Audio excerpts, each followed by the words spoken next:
special city. It's a special time, and we have the support of our city through everything. Man, I'm excited, man. These are the opportunities that you live for. We're going to do whatever we can to go out there on Saturday. I know it's going to be crazy out there.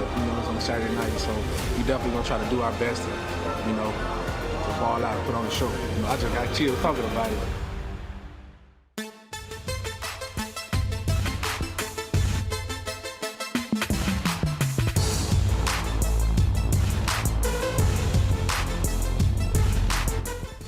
There is only one mission for Jalen Hurts and the Philadelphia Eagles. Oh, we know what it is. To reach Super Bowl 57. The Bird starting quarterback has the Giants in his sights. It's a game the Birds are favored to win. It's a game we expect them to win. And thankfully, it's a game that apparently the Eagles won't take lightly. Welcome to Mission 57. Let's fly! Presented by your local Tri-State Toyota dealers, proud partner of the Philadelphia Eagles. I'm Michael Barkann, here with a 12-year NFL veteran who got his hands dirty in more than a few playoff games for the Birds. Ladies and gentlemen, Barrett Brooks. I love this sweater. And rejoining us here on the set, the Hall of Famer, the writer, the broadcaster, the prognosticator. You know him, you love him. We're thrilled to have him back for the postseason. The one and only, unretired Ray Didinger. I think there were better odds you'd unretire than the Eagles would be in this postseason, potentially to win a Super Bowl, Raymondo. Oh, for sure. Ray Didinger. For sure. Great to be back with you guys. It's been, it's been a different kind of season for me because up until this point, I've been watching it as a fan. I've been watching it with all the folks at home, with a little few snacks and my yellow legal tablet. But it's been. Mike, it's been an amazing year. This team. And if they complete the mission and if they win the Super Bowl, take it to Arizona, win the Super Bowl, you can safely say this will have been the greatest season in Eagles history. Wow. But that journey takes on real significance come Saturday night. Well, let's focus on this Eagles-Giants matchup, Barrett, and get to the tail of the tape. The Eagles have the edge across the board statistically, which you'd probably expect when a 14-win team faces a 9-win team. The Birds score almost 7 more points per game while allowing more than 1 fewer. And by the way, the Eagles beat them twice, both matchups within the past 6 weeks. So Barrett, getting this draw in the divisional round, better than Dallas or Tampa Bay? Do you like that better? I do like our odds facing this team as opposed to the other two. Well, I don't know, because, Tampa Bay, that's a bad team, But, we know what they did to us last year. I probably wanted a little revenge game. But, hey, we've drawn a Giants team. They're winning. We beat them twice already. One was an insignificant game for them. It was a significant game for us, and we had to get in. But I think more so we were trying not to give them everything and also keep guys healthy and make sure we won the number 1 seed and the division, by the way. But, yeah, this is a great matchup for us. Yeah, looking forward to it. Ray, the Eagles are 7.5-point favorites, so this is not a slam dunk according to the odds makers anyway, but certainly a game the Eagles should win, yes? Yes, and in terms of the matchups and the possible opponents you could have been facing here, I would say this is probably your best if you're the Eagles. It's a team that you've dominated 15 out of the last 18 times you played them. You've beaten them. You've won 9 in a row against them here at the Linc. You beat them twice already this year. So all of those things seem to suggest that the Eagles are the better team. But the one thing you have to keep in mind, Mike, is the postseason. It's a one and done. And the Giants, for whatever else you want to say about them, played very well in Minnesota. Minnesota's a 13-win team. Not a perfect team, but a 13-win team. And the Giants went into their house and came away with the victory. And it was absolutely, without question, the best game I've ever seen Daniel Jones play. So they're coming in here on a high. The Eagles are going to have to be ready to play. Yeah, just on recency bias, it has me a little concerned. I know you're not. I know you think the Birds will win, and so do I.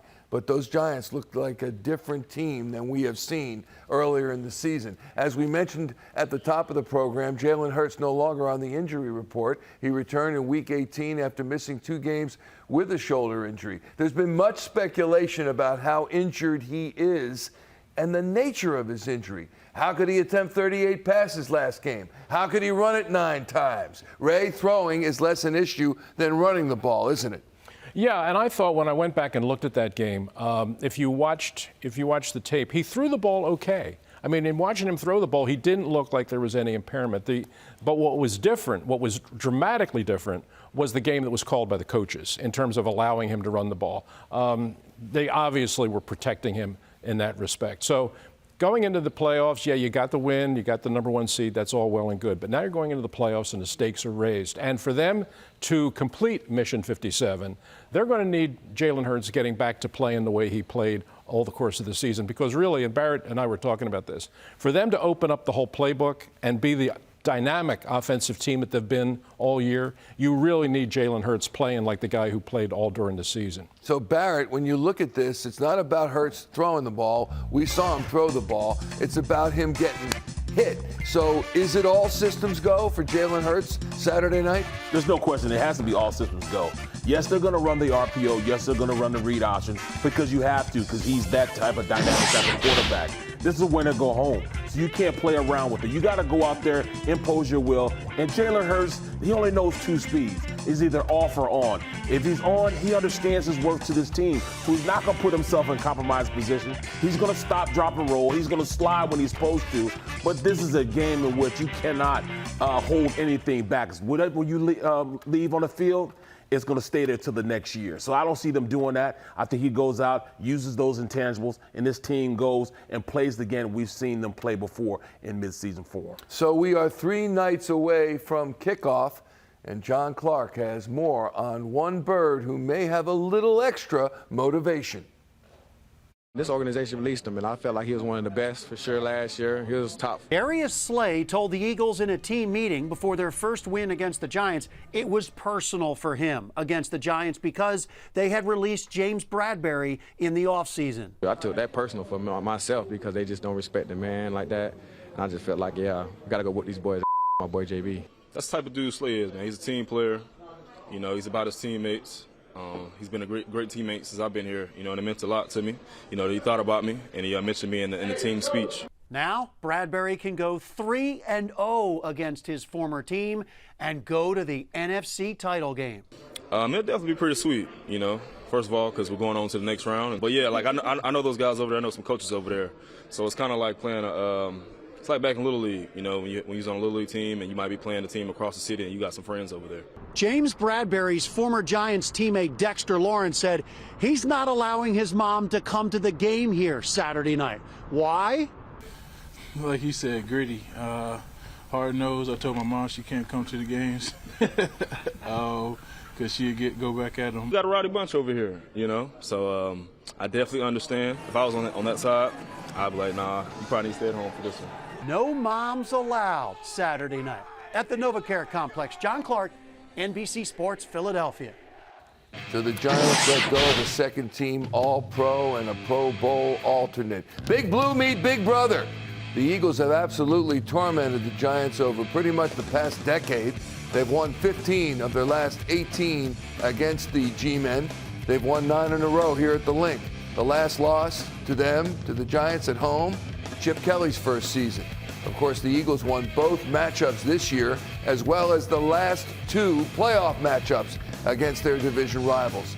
And to boot, the Birds are 5-0 all-time at home in the divisional round. Certainly many trends favoring the Eagles, guys, but Ray, the Giants have their own tale to spin as to why they think they're the team of destiny.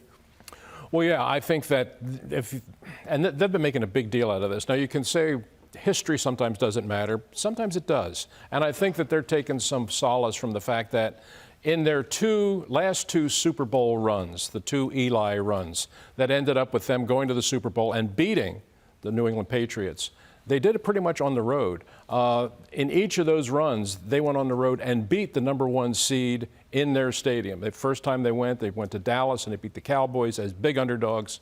And then the next time they did it, they went to Green Bay, who was the #1 seed, playing out down the Lambeau Field in January where they hardly ever lose, and they beat them there. So there's some history here on the Giants side that in this position, being the visiting team, going on the road, playing the #1 seed, they've been there before and they've played well in that spot before. And that's one of the other things, that's one of the other themes that they're running around in New York. Now, is it going to matter on Saturday? Who knows? But that history is there. Yeah. Think about the Philadelphia fan base for an average regular season. Well, there is no average regular season Eagles game. And then think about a playoff game and ramp it up a little bit more.